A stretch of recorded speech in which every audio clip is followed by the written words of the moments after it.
Hi, how you going? So we are really keen to just hear what's happened to you. It sounds like you've had quite an interesting last couple of weeks. Take us right back to the beginning. How did this all start? Okay, so how it all started was a friend of mine went to work and got tested for COVID. He had a little bit of a cold. He tested positive. He got put into this quarantine camp, and then we went about our days as normal, and then the investigators starting to knock on our doors and stuff like that. So then what actually happened was I had investigators come. I walked out the front. Just to interrupt you, so how did they investigate you? Were you part of a contact tracing kind of list? Or? So what they did is how they contacted me was I have a scooter and they ran my number plate, and they ran the number plate and seen the footage that I was with the person who had tested positive, and that's how they knocked on my door and knew where I lived from running my number plate. Okay. So then did they call you up or did they come straight to the house, or what happens next? Yeah, so they came straight to my house. I didn't get a call or anything. I literally walked out front and it was two undercover investigators. And they said, oh, do you know so-and-so? I said, yes. They said, have you been with them? I said, yep. I told them my whereabouts, where I'd been, everything like that. And they said, no worries. And they said, have you had a COVID test done? I said, yes, I had, when I hadn't, just because I was so scared of in the moment. And I'd been to one of these quarantine camps before, only literally a month before this. So I know what it was like. I was just really scared. It was just a horrible position to be in. And I just lied and said, look, yeah, I have, when I had. They said, they drove off. About 5 minutes later, they called me and they said, we've tried to check the system and your name's nowhere. We can't find you. And I said, look, I've lied to you. I'm completely sorry. I'm so apologetic. I'm scared. I don't want to, this is just such a scary thing. And they said, yep, righto, stay there. Someone's going to come and test you. I said, all right. So I stayed there and I just waited for someone to come and test me. No one came to test me. The next people who rocked up at my house were two other police officers. They blocked my driveway. These are actually uniformed police officers, normal police officers. Yeah. So then the police officers blocked my driveway. I walked out and I said, what's going on? Are you guys testing me for COVID? What's happening? They said, no, you're getting taken away and you have no choice. You're going to Howard Springs. You either come with us now and we'll put you in the back of the divvy van, or you can have a choice to get a COVID cab. So, of course, I chose the COVID cab because they said, well, if we're to take you, we're going to hand you a $5,000 fine. So, of course, I didn't want that to happen. So I just said, look, I don't consent to this. I don't understand why I can't just self-isolate at home like a lot of other people are doing.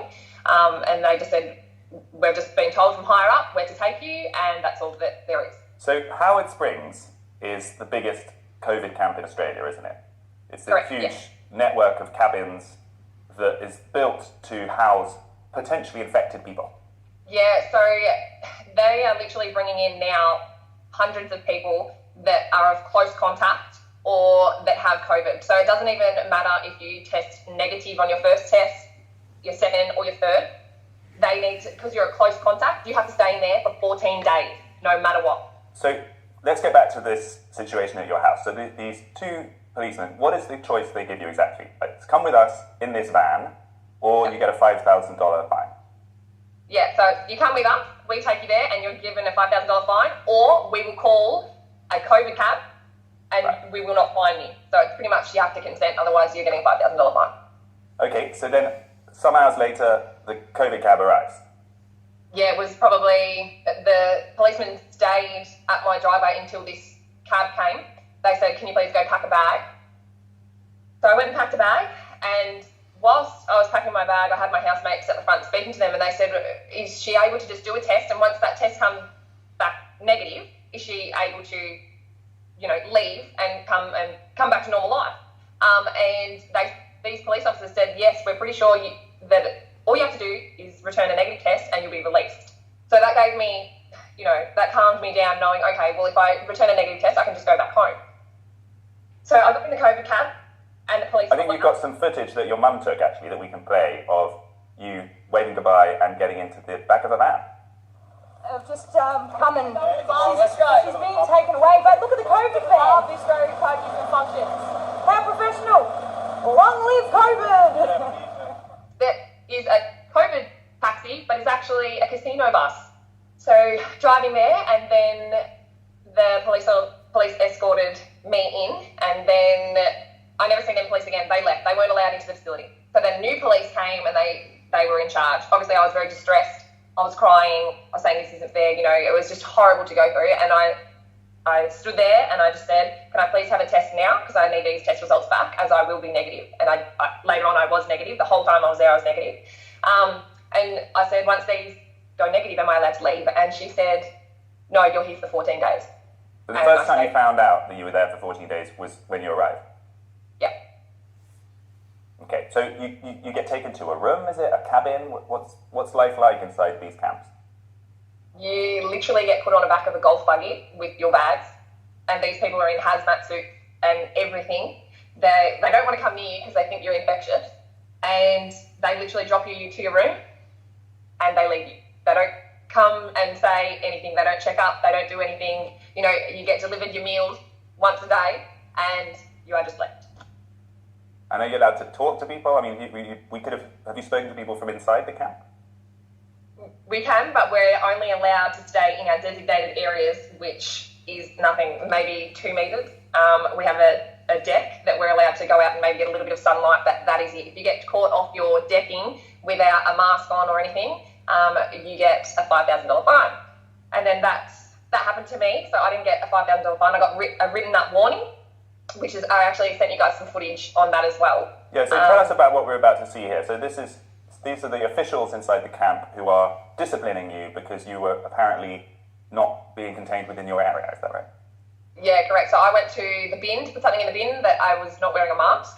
Mind you, I actually have an exemption. I don't need to wear a mask. I have a medical condition. And the person that came to hand me the notice was another police officer. So what's the go? So this I'm going to give you a warning, yeah? It's an official warning that you have to stand above and obey the rules while you're here, yeah? And that's, we have to go the rules again. I don't care. So am I allowed to go to the laundry? You're allowed to go to the laundry, but you've got to wear a mask, yeah? Yeah, right. And you definitely can't go up to the fencing around. But you're allowed to go to the laundry, yeah? That's always been the case, yeah? Right, so if I was sitting just here, which is right near the fence, why are these guys in a cabin that's right near the fence? It makes no sense, does it? Yeah, but you can't leave your balcony to go to the fence to talk to somebody else. That's what's obvious, yeah? So if I'm at that balcony... Makes sense. So there has to be lines everywhere drawn, yeah? And one of the lines is you cannot leave your balcony, you cannot go to someone else. Where it makes no sense, where it doesn't seem right to you, that is the line, and that's what the law is, yeah? And that's how it goes, yeah? The law. Well, it's show direction. There's a law that says that. Direction, yep, there's a show direction there, and how the behaviour must be done, especially in this area, because it's much more highly infectious, and likely to infect people, yeah? Highly infectious when all of us people are negative. So far, the risk is still very high, yeah? Just while you're here, can we just do that? Otherwise, the next time it's a $5,000 fine, we don't want to do that. It's a $5,000 fine if what? If you breach again. If I walk out onto that path. Without your mask on, without doing the laundry. If I cross that yellow line, that I've broken the rule, I will be issued with a $5,000 fine. That's correct. Right. We could even do that now, but we're giving the warning first. Have a chat with you because it's a big fine. Rather just do the right thing, yeah? Like I said, I'm not going to fight with you. Yeah. I don't want to fight with you. Yeah. I just want everybody to do the right thing, and unfortunately, it's my job to make sure they do. I don't do the ins and outs. It's got nothing to do with me. I'm just here to make sure the rules are here. Yeah? So what did that experience make you think? Like, what was your feeling about being in that situation with those people in control of your every movement? Oh, it's horrible. It's a horrible feeling. You feel like you're in prison. You feel like you've done something wrong. It's inhumane what they're doing. Like, you are so small. They just overpower you, and you're literally nothing. It's like, you do what we say, or you're in trouble, we'll lock you up for longer. Yeah, they were even threatening me that if I was to do this again, we will extend your time in here. So the officers within the camp have the power to keep you there longer if you misbehave? That's what they were saying, yep. And at one stage, is it true that they offered you Valium? Yeah, so because I was so distressed and I said, can you just please let me out for a walk or a run? Like, I'm in this little box and I can't move.